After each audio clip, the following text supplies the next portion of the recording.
Shalom Bapak Ibu Saudara-saudara kekasih Tuhan. Selamat pagi, selamat berjumpa kembali bersama komunitas Gerakan Cinta Alkitab Kenosis.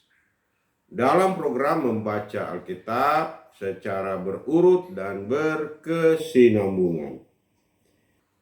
Bacaan Alkitab hari ini dari kitab 1 Korintus pasal 10 ayat 1 sampai dengan 33 dan pasal 11 ayat 1. Beginilah firman Tuhan. Israel sebagai suatu peringatan. Aku mau, saudara-saudara, supaya kamu mengetahui bahwa nenek moyang kita semua berada di bawah perlindungan awan, dan mereka semua telah melintasi laut. Untuk menjadi pengikut Musa, mereka semua telah dibaptis dalam awan dan dalam laut. Mereka semua makan makanan rohani yang sama, dan mereka semua minum minuman rohani yang sama. Sebab mereka minum dari batu karang rohani yang mengikuti mereka. Dan batu karang itu ialah Kristus. Sungguh pun demikian, Allah tidak berkenan kepada sebagian besar dari mereka.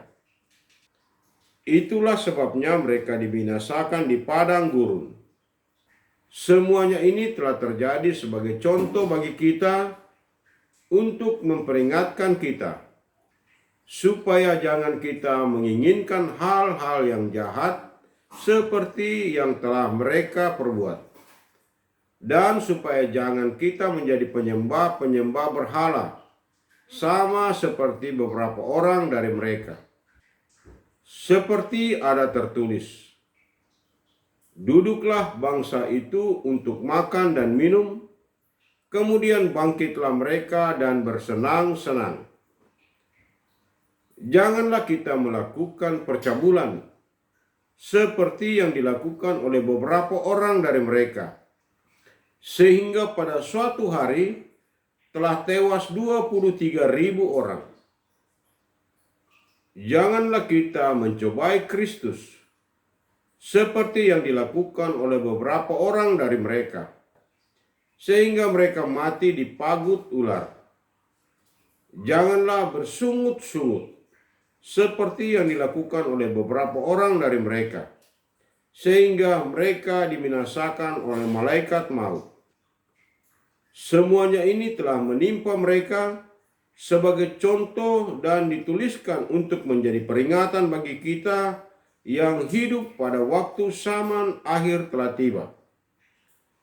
Sebab itu, siapa yang menyangka bahwa ia teguh berdiri, hati-hatilah supaya ia jangan jatuh.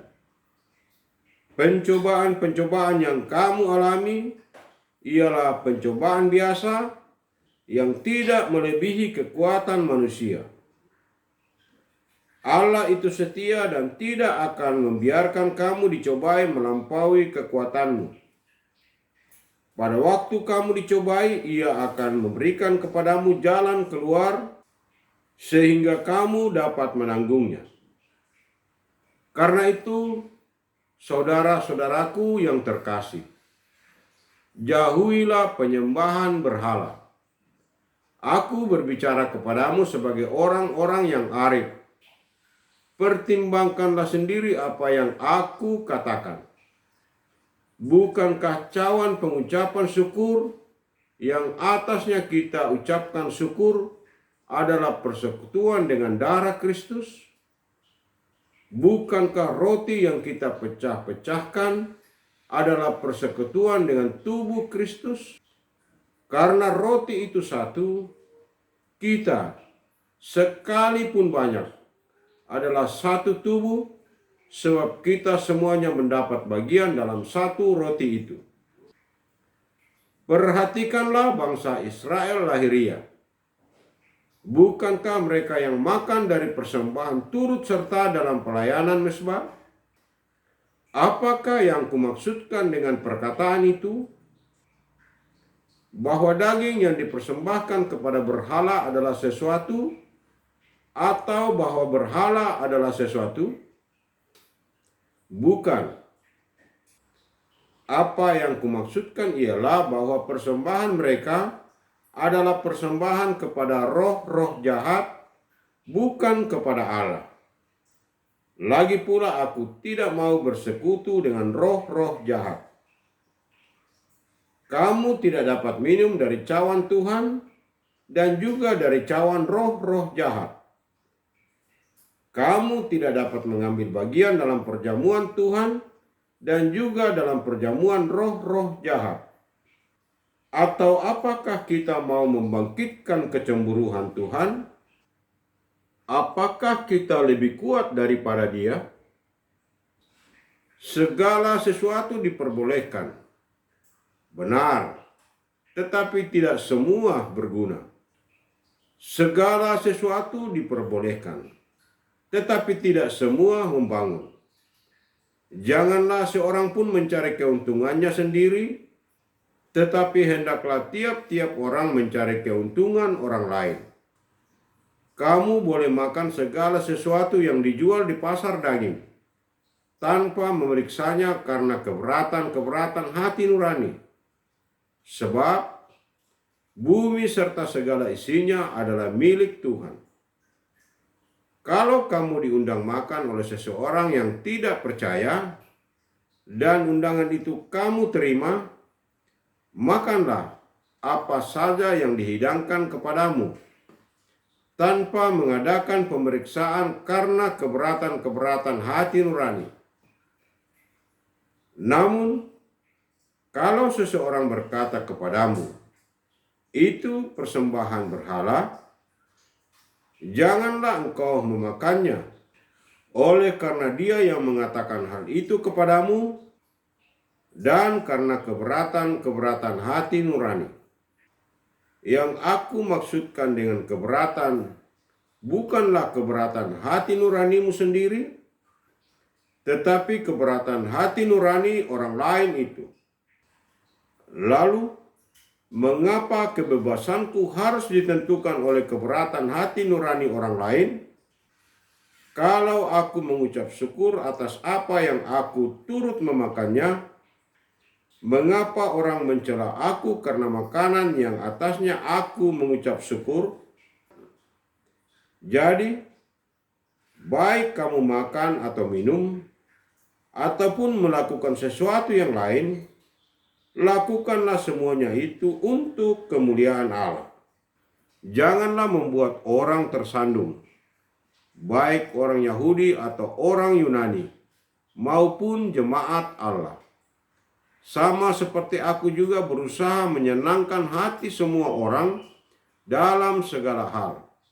Bukan untuk kepentingan diriku, tetapi untuk kepentingan orang banyak, supaya mereka diselamatkan. Ikutilah teladanku, sama seperti aku juga mengikuti teladan Kristus. Amin. Demikian firman Tuhan hari ini. Yang berbahagia ialah orang yang mendengarkan firman Allah dan yang menaati, memelihara, serta melakukannya. Mari kita berdoa. Bapa kami yang di surga, dikuduskanlah namamu. Datanglah kerajaan-Mu. Terima kasih kami telah membaca dan mendengarkan firman-Mu hari ini. Tanamkanlah firman-Mu itu di hati kami dan tuntun kami agar kami menjadi pelaku-pelaku firman. Tuhan Yesus Juru Selamat kami. Kami akan segera memulai aktivitas kami hari ini. Berkati dan lindungilah kami dalam menjalankan tugas, tanggung jawab, dan kewajiban kami hari ini, agar kami dapat mengerjakannya dengan baik dan menjadi kemuliaan bagi nama Tuhan. Di dalam nama Yesus, kami berdoa. Amin. Terima kasih telah mengikuti program ini dengan baik. Renungkanlah firman Tuhan yang telah kita baca dan dengarkan hari ini. Lalu temukan rema dan hikmat di dalamnya. Marilah kita memasuki hari ini dengan hati yang bersuka cita, penuh semangat, dan dalam segala keadaan. Tetaplah teguh dalam iman, pengharapan, dan kasih.